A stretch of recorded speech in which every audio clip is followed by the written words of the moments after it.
Мемлекеттік қызметке кіремін және де мемлекеттік қызметкер атанамын дейтін көптеген жастарымыз бар шығар. Оларға айтар келесі кеңесім бар. Әрине, бұл қалай мемлекеттік қызметкер атануға болады. Сөздің шыны керек, бұл өте оңай.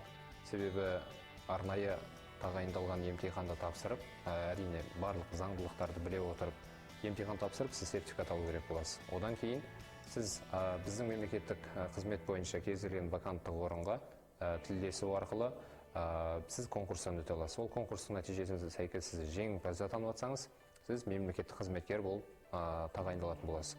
Бұның баршасы ашық күйде өткізілетін болады. Мемлекеттік қызметкер қандай болу керек? Мемлекеттік қызметкер өзіне берілген тапсырманы өз нәтижесінде жоғары деңгейде іске асыра білу керек. Және жауапкершілікті, және де білімділікті, және де біліктілікті талап ететін үлкен қызметтің түрі болып табылады. Мен де мемлекеттік қызмет саласында бірнеше жылдардан бері қызмет атқара келіп, жыл санап менің тәжірибем, біліктілігім және де білімімді әртүрлі шараларға қатысып, не болмаса көптеген білім ошақтарында білім ала отырып, өзімдің мемлекеттік қызметім мен басқа да білімдік деңгейімді жыл санап арттырып келе жатырмын. Достар, егер мемлекеттік қызметкер атанатын болсаңыз, өзіңізге артылатын жүкке және де жауапкершілікке қатты мән берген дұрыс болады. Және де алдағы уақытта мемлекеттік қызметкер атанамын деген жас достарыма баршаларыңызға сәттілік тілеймін.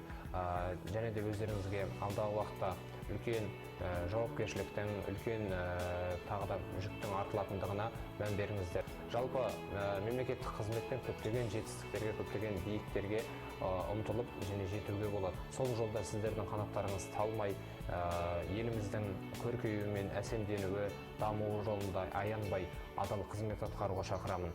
Әрбір адам өз ісіне жауапты болып, өз міндетін, өз деңгейінде атқаратын болса, еліміздің мемлекеттік саласынан бөлек барлық қызмет түрі өз деңгейінде болып, еліміз әлемнің дамыған тағы да көптеген мемлекеттерін артқа қалдырып, биік белестерге көрінетініне мен кәміл сенемін.